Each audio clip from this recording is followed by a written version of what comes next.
Hello, hello. Welcome back to No Me Callo. I won't stay quiet. I'm your host, Lomelin. And no, it wasn't the big decisions. It was these. And honestly, I'm starting with that because that sentence alone kind of gives me anxiety. It's one of those lines that just makes you stop and think. Yeah, life is actually kind of wild. And this is one of those episodes that's going to have you staring at the ceiling, at the mirror, thinking about your life a little more than usual. It's that kind of conversation you have with yourself when you're driving with no music, or in the shower, when you're laying in bed and your brain randomly goes, "Hey, remember that one day?" And you're like, "No, please don't." Because that's exactly what this episode is. It's about something we all live through, but almost never stop to really think about. Small decisions. The ones that don't feel important, the ones that don't come with a warning label saying, "Hey, this will change your life in 5 years." Nope, nothing like that. You just reply or you don't reply. You say yes or you say no. You go or you stay.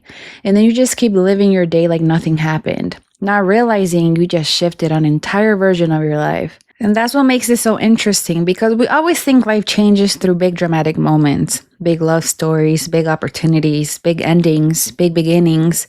Like there has to be music playing in the background, like the universe has to send you a clear sign, like something has to feel huge in order to matter. But the truth is, most of the time, life changes in the smallest, quietest moments. Moments that don't feel like anything at all. They feel normal, they feel random, they feel like, whatever. And then years later, you realize that was the exact moment everything started to shift.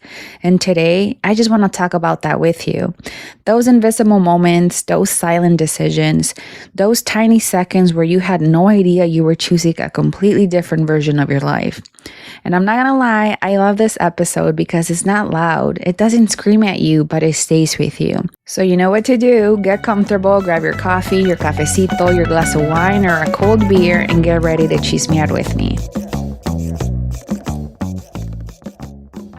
We were sold this idea that life only changes through big things. The great love, the big opportunity, the life-changing moment, the day everything changed.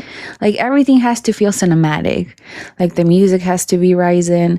Like the universe has to send you a clear notification of, "Attention, this moment is important." But honestly, life is not that dramatic.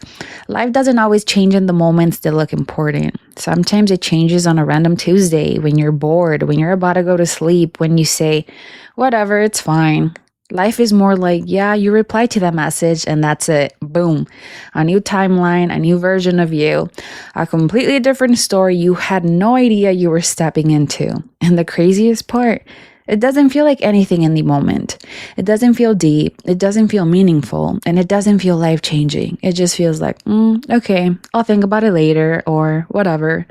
And I think that's what messes with me the most about growing up. Realizing that the moments that shaped you the most didn't feel like anything while they were happening. Like the hangout you almost didn't go to, the message you almost didn't reply to, the call you almost ignored, the yes you said without thinking, or the okay you sent without realizing what it would lead to. And wow, it's crazy to think that there are people in your life right now who are only there because one day you decided to check your phone at the right time. Or relationships that ended because of a 2-line message, or opportunities that started because you said, "Why not?" And also, it's kind of scary to realize how many painful things also start this way. Because it's not always the big disasters that change your life. Sometimes it's just staying 5 extra minutes when deep down you already knew you should have left. And that's what makes it a little unsettling, because it means we're constantly making small decisions, not knowing which ones are quietly changing everything. And honestly, I think we all have at least one moment like that. One that we still think about and go, wow, if that didn't happen, my life would be completely different. From replying to that message, going to that place, not going, staying 5 more minutes, leaving 5 minutes earlier, saying, "Yeah, I'll go," when your body was literally saying, I don't know, maybe not, I'm tired, something feels off. Or worse, saying, "No, I'm not going," when something inside you was saying, "Just go, do it. You want to. There's a reason you feel like going." And it's kind of insane to think life actually shifts right there. Not in the big dramatic moment, not in long speeches, not in perfect plans, but in those super normal seconds where we're basically on autopilot. And the crazier part is, while it's happening, it doesn't feel important at all. You're just there, laying in bed, deciding if you should go out or not, reading a message thinking, I'll reply later, or arguing with yourself like, do I go or not? And that's it. No warning, no universe signal, no dramatic movie soundtrack. Nobody tells you, hey, this tiny decision is going to completely change your life in a few months. Nothing. It all happens quietly. And then much later, you start connecting the dots and you go, wait, hold on. This is where it all started. There, that random night, that message, that hangout you almost didn't go to, that call you almost ignored, that person you almost never talked to, that moment where you said, whatever, it doesn't matter. And the truth is, our lives are not built only from huge decisions. They're built from tiny moments, micro decisions, impulses, intuition, things that felt small, but ended up opening massive doors. And also closing them, because sometimes one small decision brings you closer to someone, and other times it pulls you completely away. And neither of those feel intense in the moment. That's the weird part.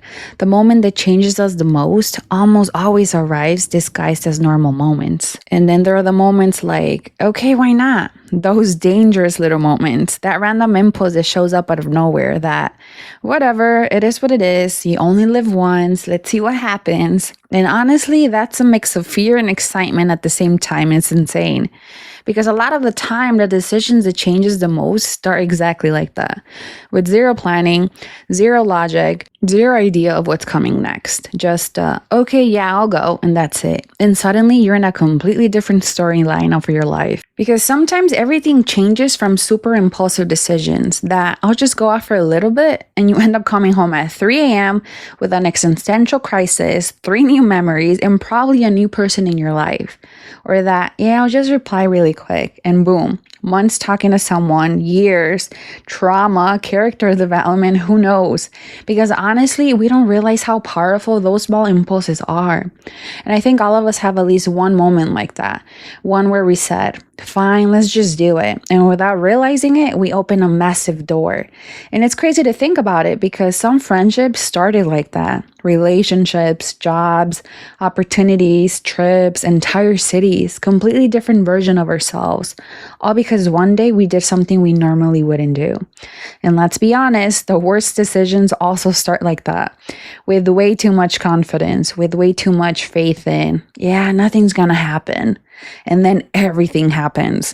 Because life honestly has the weird sense of humor. Sometimes you say, oh, it's fine, nothing will happen. And then everything happens. And other times you overthink something for weeks and absolutely nothing happens. Literally nothing.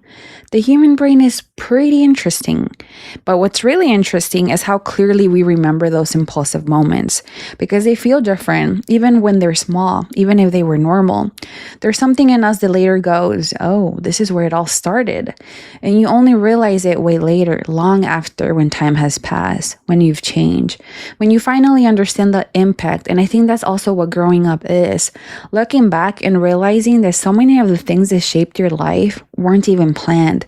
They weren't part of your plan. They just happened because you said yes, because you went, because you replied, because you stayed, because you didn't stay. And what felt like nothing in the moment ended up becoming everything. And this is where the episode starts to get a little more intense because up until now, we've been talking about small decisions like something almost curious, like, wow, that's crazy. That's random. That's interesting. But there's another side to it, the side where a small decision actually changes you in a way that leaves a mark. Because there are small decisions that honestly save you, and others that break you a little, or sometimes a lot. And the hardest part is that they don't often feel important while they're happening. That's what makes it scary, because it's not always obvious. It doesn't always feel like, yeah, this is a bad decision. Sometimes it feels normal, comfortable, easy. Sometimes it even feels right in the moment. And you only understand the impact later. much later. And that creates this weird kind of an emotional vertigo because it forces you to realize something uncomfortable. We don't have as much control as we think we do. We love to believe we do. We love to feel like everything's planned, calculated, under control. But honestly, a lot of the time, life shifts because of decisions we make when we were tired, emotional, lonely, confused, in love, sad, bored, or just impulsive. And boom, everything moves. And honestly, I think one of the most dangerous small decisions we can make is staying when we already knew we shouldn't stay.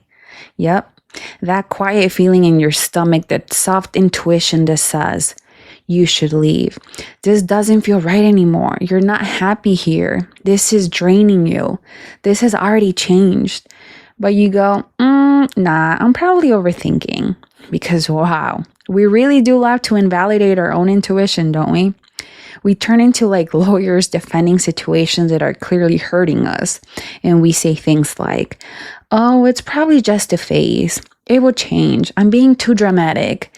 I'll feel different tomorrow. And then you stay, you adapt, you get used to it. And slowly you start normalizing things you once would have never accepted.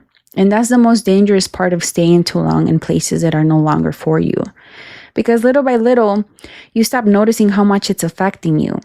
Until one day, you look at yourself and realize you're emotionally exhausted. And suddenly you understand. You understand everything. You understand why your body was tired, why your mind couldn't rest, why you felt anxious all the time, why something inside you kept screaming, leave, while you were trying to convince yourself otherwise. And it's so powerful when you finally realize your intuition probably knew way before you did. And then the classic thought shows up, the famous, if I had listened to myself, if I had left earlier, if I hadn't replied, if I had said no, if I had chosen differently. And honestly, I think we all have at least one what if living rent-free in our heads, all of us. That moment we still think about and go, wow, my life would have been completely different if. And even when we try not to think about it, our mind sometimes just goes back there on its own. But something my dad always tells me, and honestly, even though it took me a long time to really understand it, is what ifs don't exist. And ouch, because that one hurts. And it hurts because so many times we want to go back. We want to warn ourselves. We want to save old version of us. We want to step into that past and say, don't do that. Don't stay. Leave. Listen to that feeling. This doesn't end well. But we can't. And that's the most human and also the saddest part of growing up. Learning the lessons after everything has already happened, after you already changed, after you're no longer the same person who made that decision. But honestly, there's also something beautiful in that, because even though some decisions broke us a little, they also taught us a lot. They made us more aware, stronger, more honest with ourselves. And yes, sometimes they left wounds, but they also left clarity. And often, clarity only comes after pain, not before. And as always, I want to recommend a book that I feel connects deeply with this episode, and it's called The Midnight Library by Matt Haig. This book is literally about decisions, possibilities, and all the different versions of our lives that could have existed depending on the choices we made. The story follows a woman who finds herself in a library between life and death, where every single book represents a different version of her life based on the decisions she did or didn't make. And honestly, this connects perfectly with this episode because everything we talked about here is exactly that. The messages we replied to, the places we decided to go, the times we stayed when we should have left, the opportunities we said yes to, the people we met because of tiny, almost invisible decisions, and how literally a single second, a single choice can create an entirely different version of your life. This book also dives deep into regret, into the what ifs, into that famous thought of, what if I had done things differently? But one of the most beautiful things it teaches us that no version of life is ever perfect, and that we often romanticize the paths we didn't take just because we don't have to live the reality. But in the end, every decision teaches us something. And I feel like this episode and this book share the same core truth. Life changes fast. Life changes quietly. And most of the time, we don't understand the impact of certain moments until much later. And it also talks about learning to live in the present instead of getting lost in the lives we didn't live. And honestly, I think so many of us will relate to that, especially if you're someone who overthinks decisions, who constantly wonders, what if I had done things differently? Or who sometimes feels nostalgic for older versions of themselves. So yeah, 100% I recommend this to you. And maybe the craziest part of this whole episode is realizing that you don't actually need big moments to change your life. You don't need fireworks, you don't need a huge announcement, you don't need the perfect moment. Sometimes you just need 1 second, one message, one call, one impulsive decision, one yes, one no, one okay, one stay, one I'm leaving, one I'll go, one maybe not, and that's it. That fast, a life can change. And honestly, the most intense part isn't even that. The most intense part is that you never know in the moment. Never.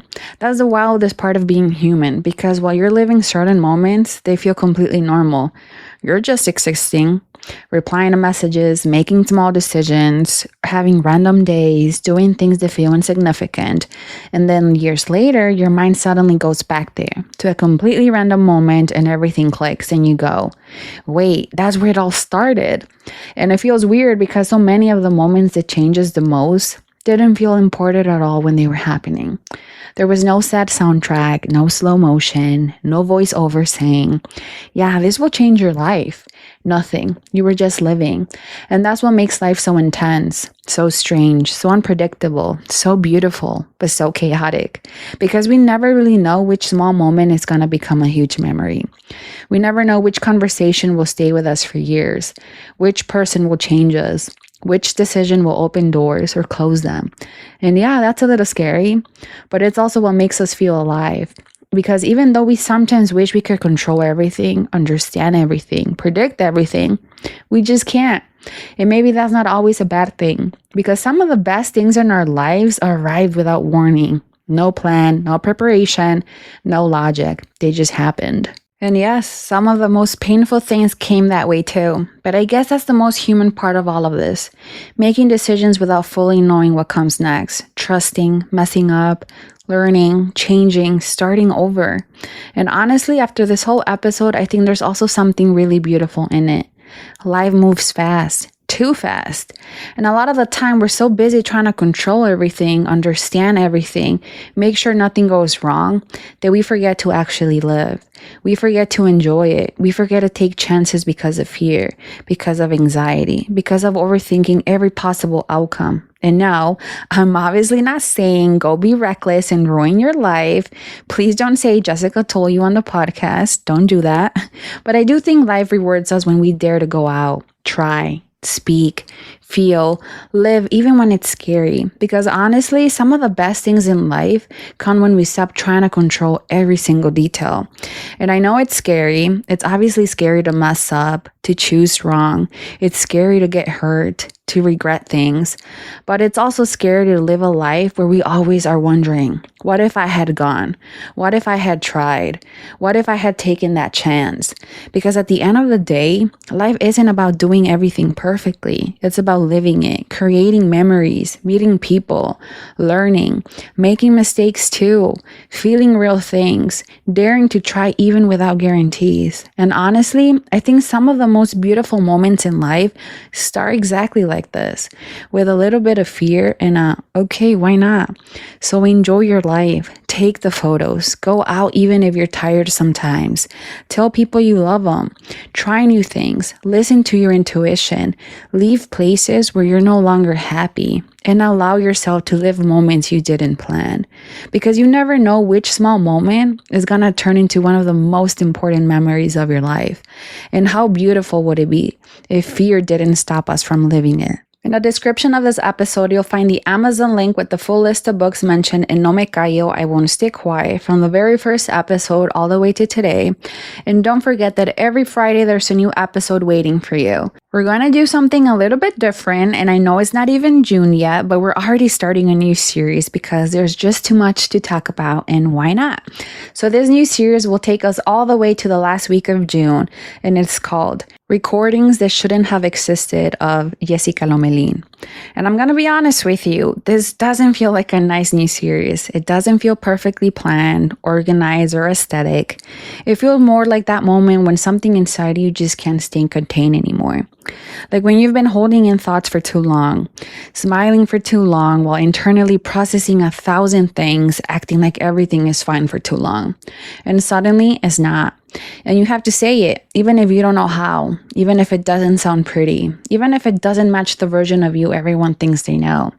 And if the May series was about what we do without saying it, the habits, the overthinking, the messages we rewrite 100 times, the small decisions that change everything, the awkward silences, the things we all do but rarely admit, this new series is what happens when we can't keep acting anymore, when the functional version of us starts to crack, when we're no longer editing our emotions to make them more acceptable, when we're no longer measuring if we sound too much or not enough, when we're no longer just surviving socially, but actually feeling.